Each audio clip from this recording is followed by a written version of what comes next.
I've been thinking pretty seriously about something, and I'm thinking I'm starting to come to find out that my experience is a gift and a curse. Um, and not just that, but my personality has a lot to do with it too.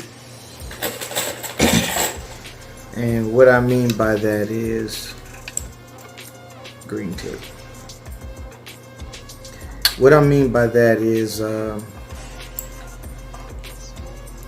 when if I hear something like I don't need to respond to opinions, really.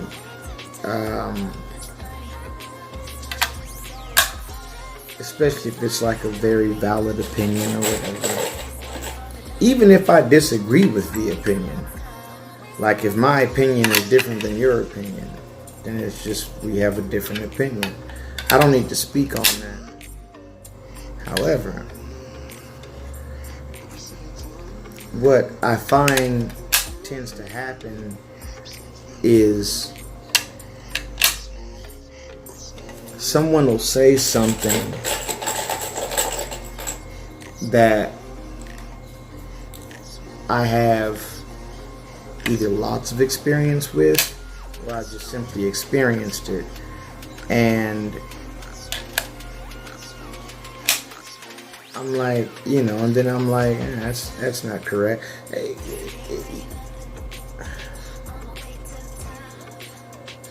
It would be like if someone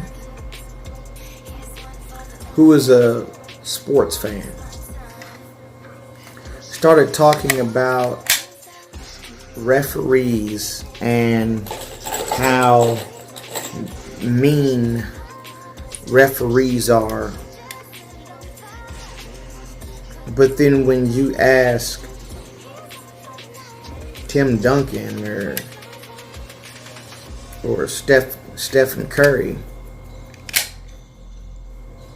or LeBron James, they tell you no, they're not mean at all. They're actually pretty nice guys. The difference is you have someone who is speaking based on opinion, based on what they see on TV, compared to someone who actually is involved with the referees and actually plays that game. It's the same type of thing.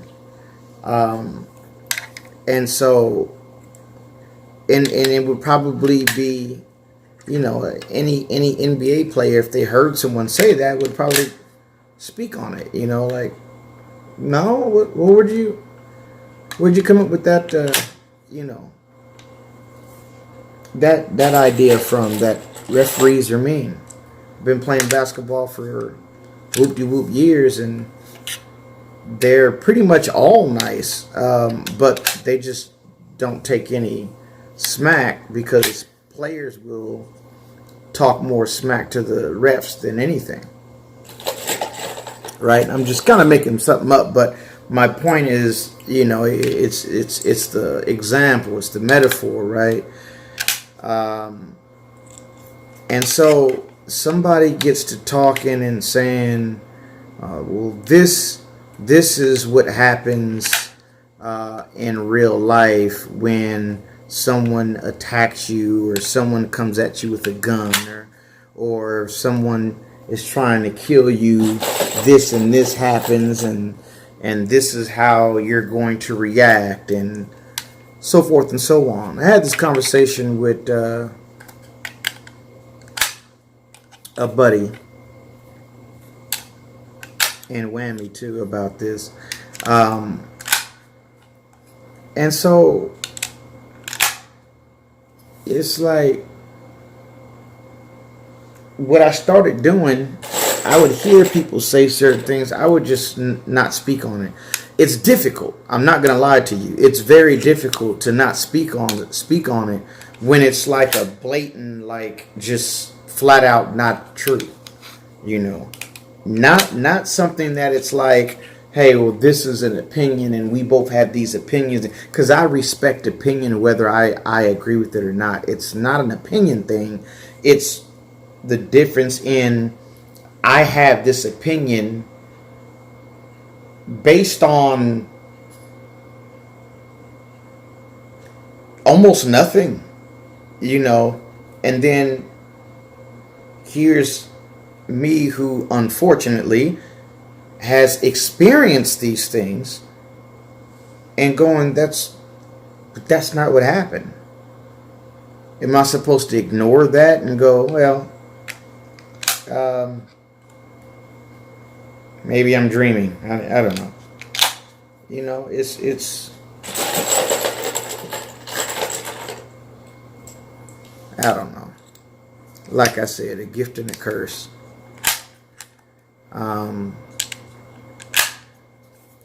And again, like I said, maybe I'll just like, no. See, I was gonna say maybe I should just not say anything, but no, hell no, because I'm doing a disservice if I allow BS to exist in our community, the gun community. Look,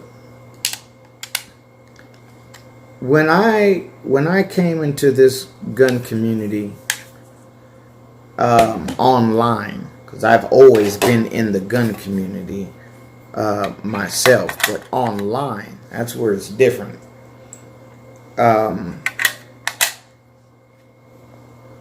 I realized that it was lacking a major component. It was lacking something major, and what it was lacking is actual,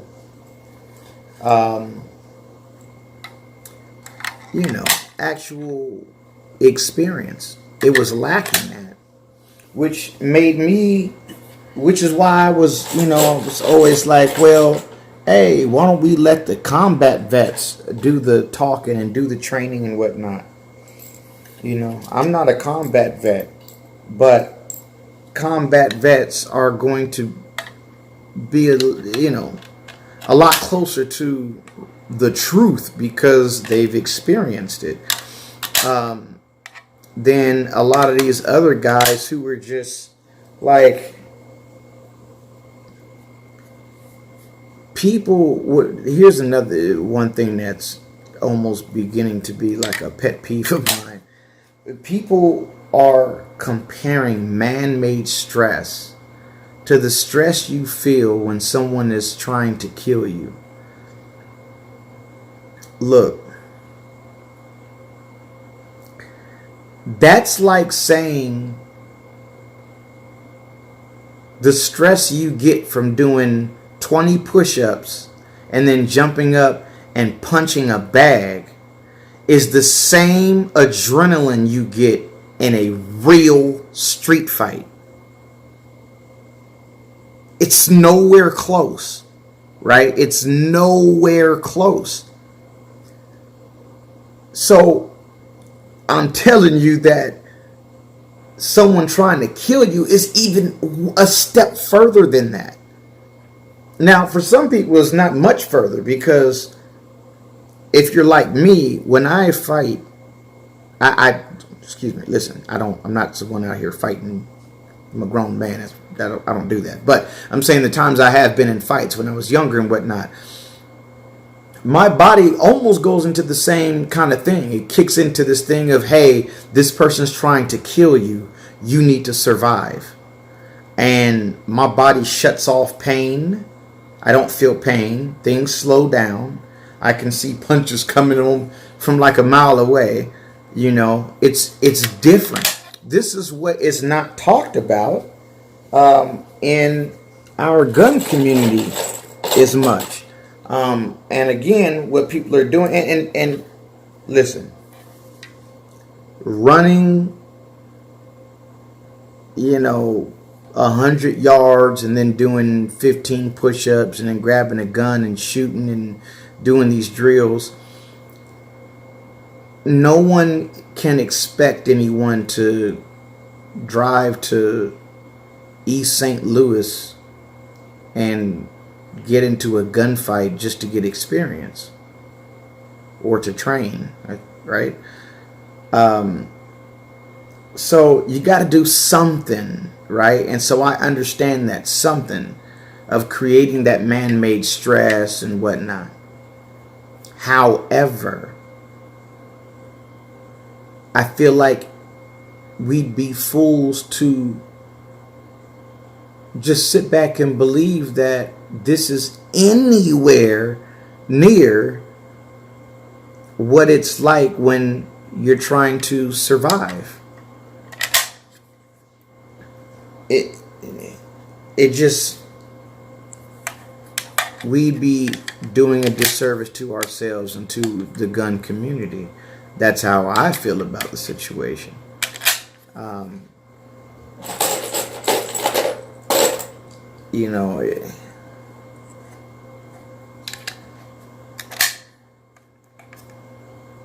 Life and death and being threatened with a firearm, man.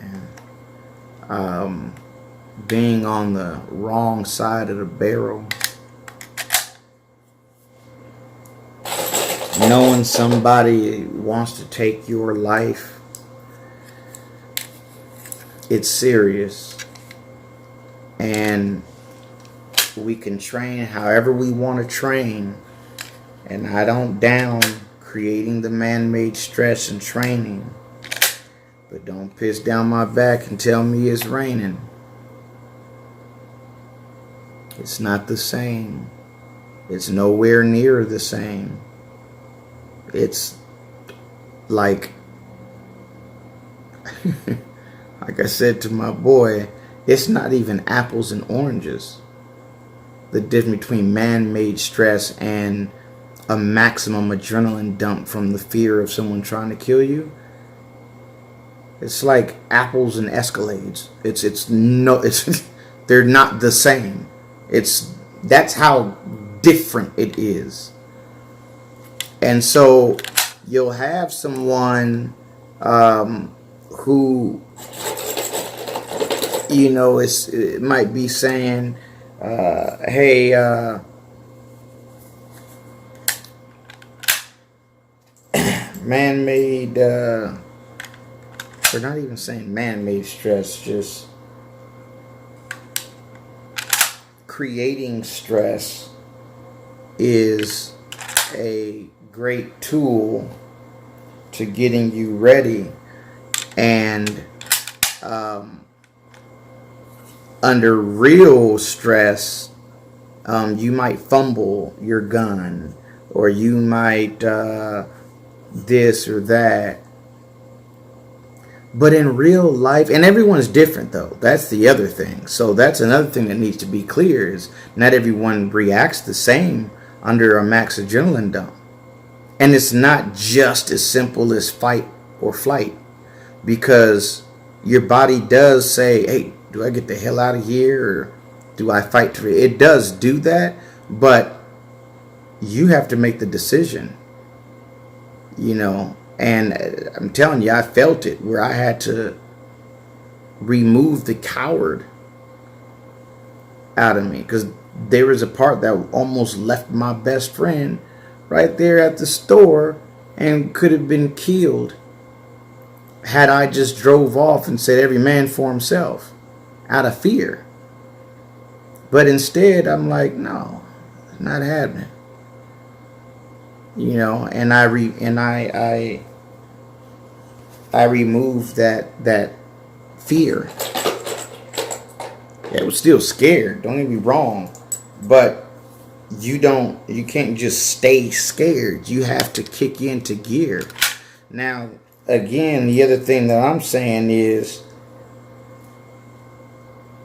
contrary to what a lot of trainers will tell you, you actually get more focused under a max adrenaline dump, not less. Would everyone react that way? No. But I'm telling you, I know several people who've been in real life situations, and you hear a common theme, and that is, man, I was focused. I was zoned in. Time slowed down. That's a common theme, and I've experienced it myself. You get more focused. That's not trained. That's not talked about. It's all, hey, you got to train this way because when it really happens, you're going to fall apart. Yet, realistically, and in most accounts, they didn't fall apart. They zoned in. So, anyway, that's the end of my rant. Gift and a curse, right? I figured I would bring reality to the gun community, and not allow BS to just be floating around in our community. If someone says something that's just absolutely not accurate, then I would speak up on it. But it's not easy. It's not easy. And I understand, because that is so alien, right? It's so alien to have actually been in some crazy stuff in the moment of truth. It's so alien that when you talk about it, people are just like, it's hard to believe. They don't want to believe it. They stick closer to whatever their training is showing and doing, not knowing that there's just this huge element that completely changes the game. So, whatever. I think I'm going to continue to do what I do. I think I'm going to continue to, this bullet is giving me problems for no reason. I think I'm going to continue to, just do what I'm doing. I'm not always going to call out BS when I hear it. But if I feel like it can actually hurt someone or cause someone to be in a worse situation under a serious, real altercation or whatever, I'm definitely going to speak up. Again, the closer we get to real life training that is as realistic as possible. I'm going to tell you what I liked. I liked what Fallbrush did when he took the fireworks and lit them and had them shooting at him, because he's really like, you really don't want to get hit with that. You know what I mean? Like, that can literally like burn you up really good. You know what I'm saying? Especially hit, boom, and pop. Like, you can really get hurt for real. And so you are kind of reacting to it very realistically. That's closer to a real shootout. Stuff's really coming at you for real. And you really don't want to get hit by that. So you're going to act more realistic. Your reaction is going to be a lot more realistic with what he did. And I just think it's a genius idea. I think, as long as nobody, that's the thing. If you make it to where it's like, oh, well, we have to make sure that for a fact no one can get hurt. under those circumstances, you're never going to get anywhere. But if you're doing that knowing you can get hurt, and maybe even a couple people may get burnt, but hey, that keeps it fresh. That keeps it fresh. And that person that got burnt learned the lesson. And now that person who got burnt knows, okay, and this stuff starts coming, that burn mark in his head is a bullet. You don't make the same mistake twice. I thought it was a great idea. I know some may disagree, but I thought it's the only thing I've seen so far that brings you close to, realistic reactions. So, anyway. Another long video, sorry for that. But I gotta get this stuff off my chest. The gun community deserves the best.